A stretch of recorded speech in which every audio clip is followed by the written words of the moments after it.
Hello friends, welcome to a new video. इस video में मैं आपको बताने जा रही हूँ जो आज आपका एग्ज़ाम हुआ था इंग्लिश का, उसका सेट 4 में डिस्कस करने जा रही हूँ। थोड़ा लेट हो गया है लेकिन फिर भी आप अपना आंसर मिला लीजिए और सब कुछ सीख लीजिए। ये सिर्फ आपके ऐसे नहीं कि एग्ज़ाम खत्म हो गया तो कोई मतलब नहीं, आप सीखिए कि कैसे चीज़ों को बनाते हैं। ठीक है, देखिए यहाँ पे सब कुछ लिखा हुआ सेट 4। अगर आपको सेट 3 का भी चाहिए होगा तो मुझे बताइएगा कमेंट में। और सारी चीज़ें देखिए, बहुत इंपॉर्टेंट वीडियो है ये, सिर्फ एग्ज़ाम के पॉइंट ऑफ व्यू से नहीं। आप सीख भी सकते हैं चीज़ों को और समझ सकते हैं, सारे आंसर को आप मिला सकते हैं और अपना आंसर चेक कर सकते हैं। देखिए यहाँ पे बोला है क्या, ग्रुप ए में 3 क्वेश्चन है आपको, 7 नंबर का 21 नंबर का ये है आंसर ऑल क्वेश्चन। सारे क्वेश्चन को आपको आंसर करना है। तो बोल रहा right a paragraph in 100 to 150 words on any one. इस दोनों में से किसी एक पर आपको लिखना है पैराग्राफ, जिसको आप ऐसे भी बोल सकते हैं। तो ऑनलाइन एजुकेशन या फिर हेल्थ इज वेल, दोनों ही बहुत ही आसान टॉपिक था, बहुत अच्छा टॉपिक था। इस पर आप बहुत अच्छे से लिख सकते थे। जैसे कि मैं बता दूं, ऑनलाइन एजुकेशन पहले आपको इंट्रोडक्शन देना होता था, मतलब कि 2 पेज तो आराम से आदमी लिख ही सकता है ना।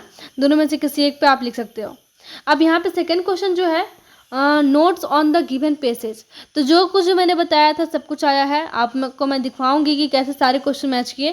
तो इसमें जो था पेसेज आपको पढ़ना था और पेसेज को पढ़ के आपको एक नोट बनाना था। तो आपने नोट बना ही लिया होगा। मुझे कमेंट में ज़रूर से बताइएगा कि आपने कितना क्वेश्चन आपका गलत हो रहा है, कितना सही हो रहा है। अब ये क्वेश्चन नंबर 3 में प्रिसाइज राइटिंग आपको करना था। मैंने सब कुछ बताया था पहले वीडियो में, जो मैंने पूरा सीरीज़ में लेके आई थी आपको इंग्लिश का इंपॉर्टेंट क्वेश्चन को मैंने सब कुछ बताया था उसमें। तो प्रिसाइज भी कैसे लिखते थे वही मैंने बताया था कि कैसे टाइटल चूज करते हैं। आपको जो है सो एक अप्रोप्रिएट टाइटल चूज करना था, इसमें ही आपको 2 नंबर मिलेगा, टाइटल में ही 2 नंबर मिलेगा। बॉडी में आपको इसका 150 वर्ड था ये अप्रॉक्स, तो इसका 1/3 करना था, मतलब 50 वर्ड करना था। इस तरह से आपको लिखना था। इस तरह से आपका 21 मार्क्स क्लियर हो जाता है। फिर ग्रुप में बी में जब आप आते हो तो इसमें देखिए फ्रेंड्स कि आपको 8 नंबर का 3 क्वेश्चन है, मतलब कि 24 मार्क्स का है ना। पहले वाले से कुछ ज़्यादा इंपॉर्टेंट है ये। तो यहाँ पे जैसा मैंने बताया था बिल्कुल सेम टू सेम वैसा आया है, जैसा मैंने बताया था डिट्टो वैसा आया है। A post of computer operator is vacant in a reputed company, write resume for the post. तो मैंने सब कुछ बताया था, रेज्यूम कैसे लिखते, सारा फॉर्मेट बताया था, सब कुछ मैंने बताया था वीडियो में कि कैसे किसी सबका फॉर्मेट होता है। इससे भी आसान था ये वाला कि एक हॉस्टल में वार्डन है, उसका पोस्ट खाली है, आपको वहाँ पे अपना उस हॉस्टल वार्डन के लिए आपको अपना रेज्यूमे देना है। ठीक है, और इसे सेंड करना है। तो देखिए यहाँ पे सेंड लिखा हुआ है और यहाँ पे सेंड नहीं लिखा हुआ है। तो यहाँ पे आपको सेंड नहीं करना था, इसमें बस आपको रेज्यूम लिखना था। ठीक है, यहाँ पे सेंड करना था, लिखने के वजह से सेंड भी करना था। फिर 5 में देखिए, you are the honour of. अब 5 में था आपका फॉर्मल लेटर है ना, सॉरी एडवर्टाइजमेंट था, एडवर्टाइजमेंट। तो आप इसमें से मैंने सब कुछ बताया था कितना तरह के एडवर्टाइजमेंट होते हैं। तो जो मैं वीडियो देख के गए होंगे एकदम टू द पॉइंट उसी तरह से लिख के आए होंगे। 4 सेल मैंने बताया था है ना, 4 सेल भी बताया था, सिचुएशन वेकेंट भी बताया था। तो ये दोनों मैच किया है, सिचुएशन वेकेंट वाले मैच किया है और 4 सेल वाले भी मैच किया है। सिचुएशन वेकेंट वाले में क्या था कि आपको एक ब्यूटिशियन चाहिए थी, मतलब कि हेयर स्पेशलिस्ट चाहिए थी अपने पार्लर में। तो उसके लिए आप जो है सो सिचुएशन वेकेंट का बना सकते थे। कैसे, सब कुछ मैंने तो लिख के दे दिया था सब कुछ, बस आपको वहाँ पे बस मेंशन कर देना था कि हेयर स्पेशलिस्ट के लिए। और 4 सेल में तो मैंने कार के लिए ही डायरेक्ट बताया था, कार के लिए ही बताया था, 2 व्हीलर या फिर 4 व्हीलर के लिए। और सारे फंक्शंस मैंने सब कुछ मेंशन कर दिए थे, सब कुछ मैंने बता दिया था। तो जो वीडियो देख के गए होंगे एकदम आसानी से बना के आ गए होंगे। अब देखिए 6 में क्या था, फॉर्मल लेटर था, जो मैंने बताया था कि बैड कंडीशन आएगा आपके रोड के बारे में, या फिर आपका जो है सो फ्रीक्वेंट इलेक्ट्रिसिटी ब्रेकडाउन हो सकता है। लेकिन वैसा कुछ नहीं आया है आपका बुक पब्लिश करने का। लेकिन मैंने एक जनरल फॉर्मेट बताया था ना, तो उसमें तो सारे कुछ में ये क्या बोलते हैं, उसमें बैठ सकते, सब कुछ उसमें सेट हो सकता है। तो यहाँ पे आपको एक बुक पब्लिश करना है, फिक्शन बुक पब्लिश करना है। फिक्शन मतलब कि फिक्शन मतलब हॉरर होता है शायद, मैं थोड़ा सा भूल रही हूँ। फिक्शन मतलब you had a talk with the publisher on phone, write a correspondence letter to the publisher on the agreement and make him sure about the payment on time. तो आपने पब्लिशर से बात कर लिया है पहले, आप जो है सो उसको फ़ोन पे बात हो गई है, लेकिन आपको एक लेटर लिखना है ताकि आप उसमें पेमेंट की सारी बातें कर सके, एग्रीमेंट सारा कर सके, है ना। ये भी आसान था। या फिर क्या है कि आपने जो है so you had purchased A heavy toy for your younger brother through Amazon, ये भी था आसान। यहाँ पे आपको ईमेल राइटिंग लिखना है ना। So write a letter of correspondence to the supplier as he is not responding to you any way on this matter. मतलब कि वही जो है so you got is not is good, आपने जो है सो बैड प्रोडक्ट या फिर डिफेक्टिव प्रोडक्ट आपको मिला है, आपको प्रॉपरली सारा कुछ जो है प्रोडक्ट कंडीशन वो ठीक नहीं था, कुछ टूटा फूटा होगा, तो इसी के लिए आपको ईमेल लिखना ताकि आपको जो प्रॉब्लम है वो सुधर जाए। अब देखिए जो मोस्ट इंपॉर्टेंट थिंग आता है ग्रुप सी, ये है क्योंकि नंबर यहाँ से ज़्यादा उठने वाला है, क्योंकि 30 नंबर का यहाँ से पूरा आपका क्वेश्चन आने वाला है। प्लीज़ मैच करिएगा, मुझे बताइएगा 30 में से आपका कितना आया, प्लीज़ कमेंट करके बताइएगा, और सारे क्वेश्चन मैच किए हैं कि नहीं मुझे बताइएगा। देखिए यहाँ पे क्या लिखा हुआ है 7 का ए में, almond is the excellent source of vitamin. तो सबसे एग्जाम ईजी था, मैंने बताया था एरर कैसे करेक्ट करना है, आपको सबसे पहले वोवेल चेक करना है। आप वोवेल चेक करो, ए एक्सीलेंस तो होगा नहीं, तो यहाँ पे क्या हो जाएगा एन हो जाएगा, एरर क्या हो जाएगा ए को हटा के एन कर देंगे। अब यहाँ पे था एक नया चीज़ था कि इसमें एरर नहीं था, इसमें फिल द ब्लैंक था, तो भी हम लोग करेंगे it is with vitamin E magnesium, and यहाँ पे क्या हो जाएगा मैंगनीज हो जाएगा, ठीक है, मैंगनीज, मैग्नीशियम एंड मैंगनीज। फिर देखिए this is all in one nut with multiple benefits, तो यहाँ पे क्या हो जाएगा, यहाँ पे है सो आपको नट की जगह पे नट्स करना होगा, ठीक है, नट की जगह पे नट्स कर दीजिएगा, आपका सही हो जाएगा। अब देखिए यहाँ पे it beneficial for who help in weight management. अब बोलने में ही ठीक नहीं लग रहा है, आपको समझ में आ जाएगा कि इट बेनिफिशियल क्या होता है, यहाँ पे इट इज़ बेनिफिशियल होगा, है ना, इट इज़ बेनिफिशियल होगा, फॉर होम होगा, यहाँ पे क्या होगा होम, क्योंकि अगर यहाँ पे हु रहता, मेरी बात ध्यान से सुनिए, अगर यहाँ पे हु रहता तो यहाँ पे हेल्प लगता, क्योंकि हु के साथ तो B5 लगेगा, लेकिन यहाँ पे हेल्प दिया हुआ मतलब कि ये हु नहीं होगा, ये गलत है, इसलिए यहाँ पे क्या होगा होम होगा। फिर देखिए नेक्स्ट क्या है यहाँ पे ई में, देखिए यहाँ पे एस था, ठीक है, एस था, it maintains blood glucose levels, तो यहाँ पे क्या होगा, क्या गलती लग रहा है, तो मैं इट के साथ तो B5 लगाया ही, ये भी ठीक है, तो यहाँ पे क्या होगा ऐड होगा यहाँ पे, ठीक है, यहाँ पे होगा the add, it maintain the blood glucose levels, it maintains the blood glucose levels, ठीक है। एफ में क्या है, it provide multiple essential nutrients. अब यहाँ पे जैसा कि आप देख सक रहे हो कि यहाँ पे तो B5 लगाया है, लेकिन यहाँ पे इट के साथ B5 नहीं लगाया, B1 लगाया है, इसलिए यहाँ पे क्या हो जाएगा, it provides multiple essential nutrients, ठीक है। आई होप कि आपका ये 12 नंबर में 12 आ गया होगा, मुझे कमेंट बताइएगा 30 में से कितना नंबर आपका मैच किया।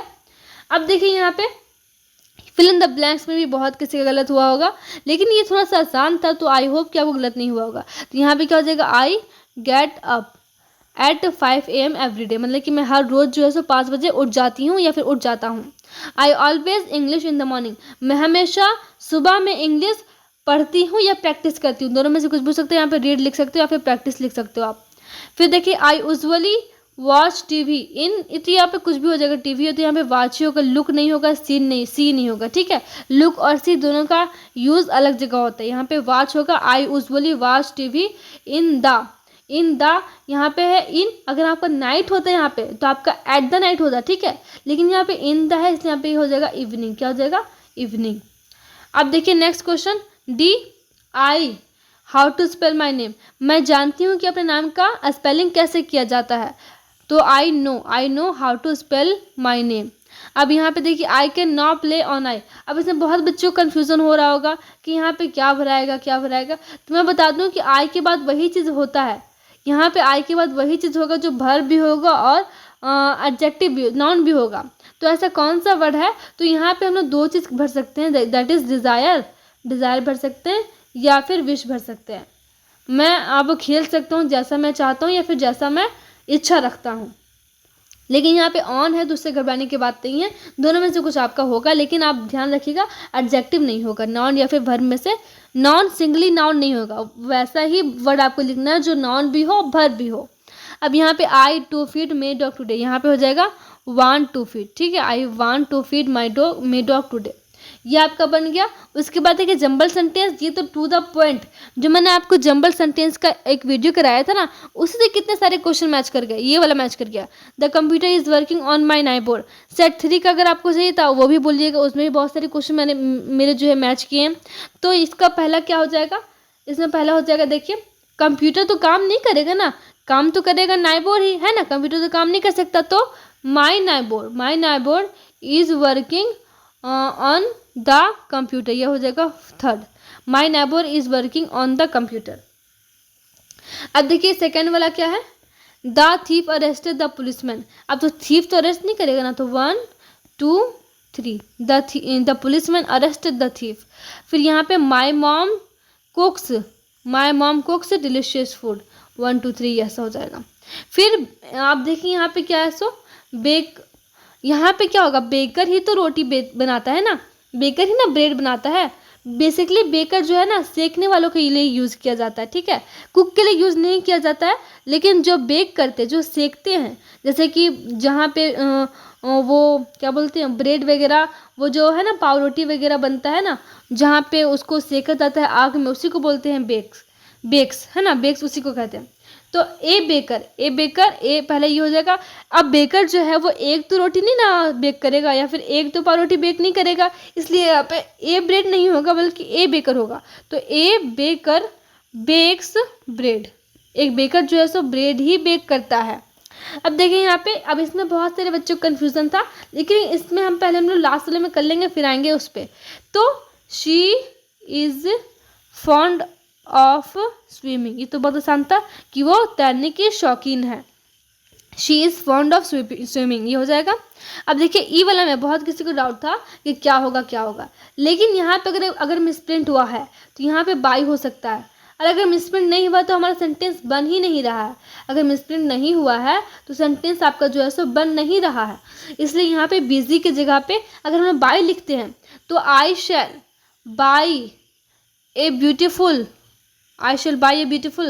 साइकिल फॉर माई सेल्फ, ये तो बहुत अच्छे से बैठ जा रहा है। लेकिन अगर यहाँ पे बिजी होगा तो मैं आपको दोनों कंडीशन बता दे रही हूँ, दोनों में से जो होगा।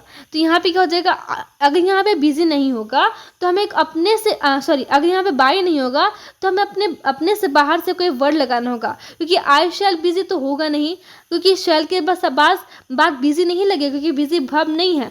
इसलिए अगर हमें बिजी ही रखना है तो यहाँ पे आई शैल बी बिजी लगाना होगा, बी अपने से लगाना होगा। I shall be busy for myself, फिर कॉमा देके ए ब्यूटीफुल साइकिल लिखना होगा, ठीक है। इस तरह से मतलब कि दो सेंटेंस आपका बन जाएगा। तो दोनों में से आप जो आपको समझ में आए वो आप बनाइएगा, लेकिन मुझे कमेंट बताइए आपके 30 नंबर में से आपका कितना नंबर आ रहा सही। और अगर आपको सेट 3 का भी चाहिए तो मुझे कमेंट करके बता दीजिएगा। इसके बाद जो सारे क्लासेस आपके सेमेस्टर 3 के वो भी आपका कंटिन्यू होंगे, फॉलो करते रहिए सेशन को, और आपको जो भी डाउट हो मुझे कमेंट में पूछ लीजिएगा। Thank you.